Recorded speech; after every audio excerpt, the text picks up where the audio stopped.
सानाम को जोहार गे आलिंग के छकुना सोरेन और सालिंग सानाम को नापाय गना पे मज गना पे और बस आलिंग हम मज गे मना लिया जाव लगा के फुल एंटरटेनमेंट जमकर मना लिया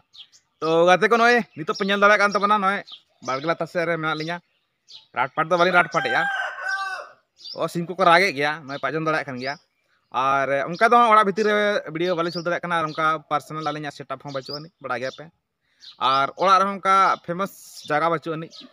और बचुनी असुविधा गया तो ओना खातिर ते नय हा बारगे से तो वीडियो लिंग बनाया और किछुगान बैकग्राउंड म्यूजिक आड़ी चेहरा चेने को राग गया आसिम को राग गया तो ओना साथे नय आलिंग नय वीडियो हा लिंग एतो बका तो लहाते नोना वीडियो नेल तावन पे इसके बाद लहा सन बोन चला चला तो बाबा चला नेला बोना है से तो ठीक गया अपन नोना वीडियो नेल तावन पे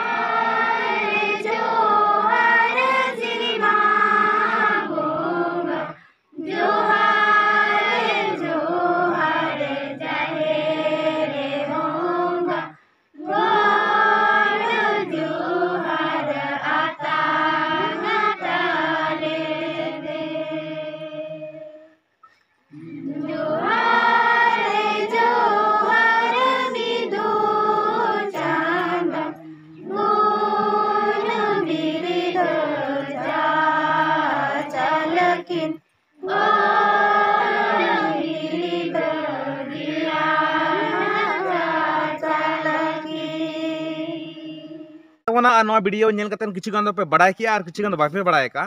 तो ले पे कने चला माघ कुनामी रे बिदु चंदा ला बोंगा बुरु किया और अड़ी गान जगह रे को बोंगा बुरु के गया अड़ी अड़ी सरहो अलिन तरफ खन जहां तिनी जगह रे बोंगा बुरु हुईना बिदु चंदन और माना बताव किया को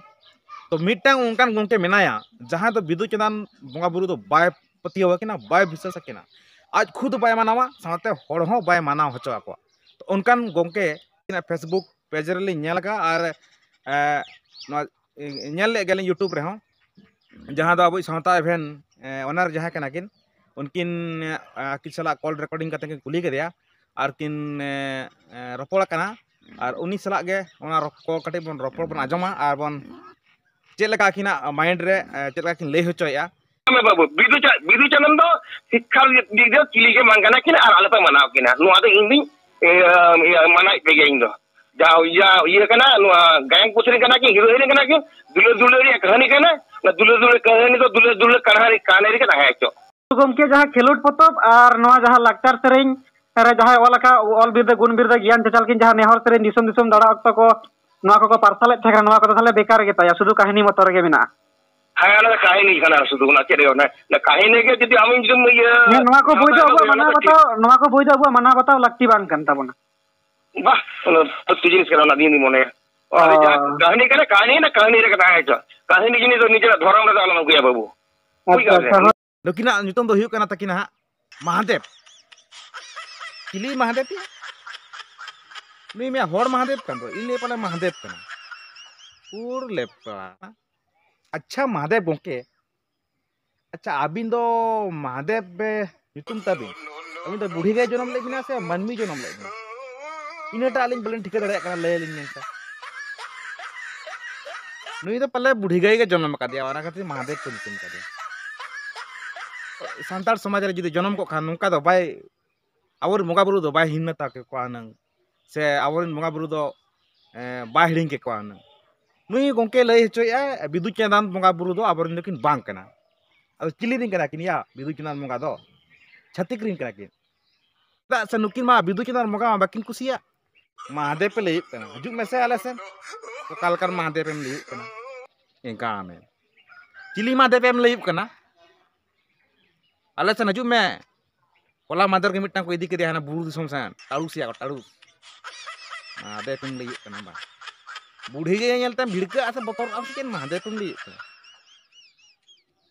नो नोंकान कुछ अंजरा होड़ गे अब सांतार समाज को बदनाम चाबाय आर को बकल बड़े चाबाय नो सांतार समाज को बकल बड़े चाबाय अब यहाँ को आर मिसी को बुझो गया पे